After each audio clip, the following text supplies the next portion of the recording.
జరిగిందా లేదా? జరగడానికి పాపాల పెద్దిరెడ్డి కారణం అవునా కాదా? మీకు జిల్లా కావాలా లేదా? న్యాయం కావాలా లేదా? కావాలా? కావాలి. ఇంట్లో పడుకోండి. ఒకటే చెప్తున్నా, ఈ జిల్లా వాసి కిరణ్ కుమార్ రెడ్డి గారు, నేను పక్క జిల్లా వాసిని. ఇప్పుడు ఈరోజు మీరు చూస్తే అన్నమయ్య జిల్లా కిరణ్ కుమార్ రెడ్డి, అదే మారిగా బాలసుబ్రహ్మణ్యం కొన్నారు. వాళ్ళిద్దరిని పార్లమెంట్ లో అసెంబ్లీలో గెలిపించండి.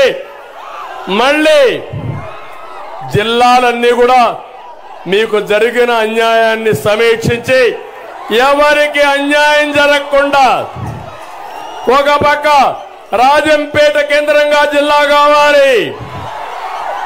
ఇప్పుడు ఇచ్చిన రాయిచోటి అన్యాయం జరగకుండా చూడాలి. మదనపల్లి అక్కడ ప్రజల అభీష్టం, ఏ విధంగా చేయాలో చేసి ముగ్గురికి న్యాయం చేసే బాధ్యత మాదని మీ అందరికీ హామీ ఇస్తున్నా. సిద్ధమా తమ్ముళ్ళు?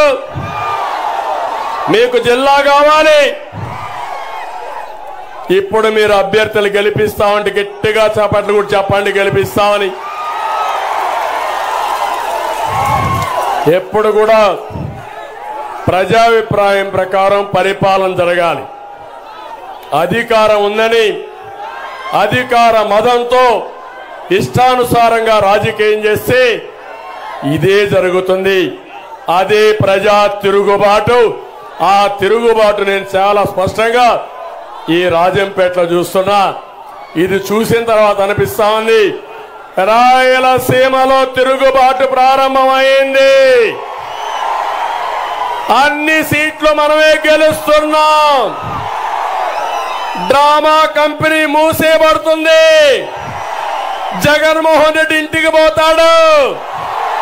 2014లో శివ రాజకీయం చేసిన, అవునా కాదా?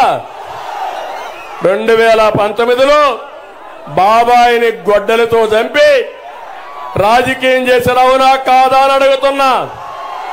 తమలో నేను అడుగుతున్నా, హూ కిల్డ్ బాబాయ్? హూ కిల్డ్ బాబాయ్? హూ కిల్డ్ బాబాయ్? తెలిస్తే చేలు పైకెత్తండి. జగన్మోహన్ రెడ్డి తెలియదంట, దేవుడికే తెలుసంట.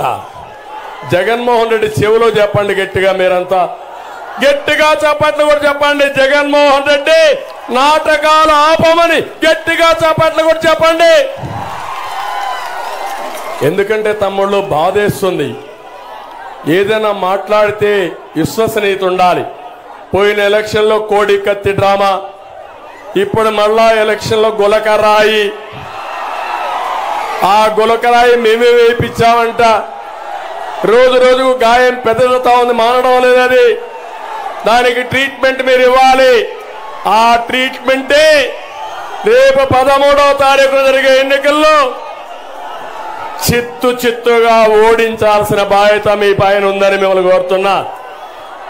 ఇక్కడ జిల్లా కేంద్రం వస్తే మెడికల్ కాలేజ్ వస్తుంది, ఇంజనీరింగ్ కాలేజీలు ఉన్నాయి. జిల్లా కేంద్రం చేసి రాజంపేటని ఒక మంచి నగరంగా తయారు చేసి అభివృద్ధి చేసే బాధ్యత, మెడికల్ కాలేజ్ కూడా ఇచ్చే బాధ్యత మాదని మీ అందరికీ హామీ ఇస్తున్నాం. ఇది కాకుండా తమిళలో ఈరోజు ఇక్కడికి వచ్చినప్పుడు ఒక 4-5 సమస్యలు చెప్పారు. ఈరోజు ఇక్కడికి వచ్చి అన్నమయ్య ప్రాజెక్టు, పింఛా ప్రాజెక్టులు పూర్తి చేయడం, అక్కడుండే బాధితులకు అందరికీ న్యాయం చేయడం, మాచుపల్లి బ్రిడ్జిని పూర్తి చేయడం, ఓబిలి టంగుటూరు హై లెవెల్ బ్రిడ్జిని ఏర్పాటు చేయడం, జర్రికోన ప్రాజెక్టు నుంచి సుండిపల్లి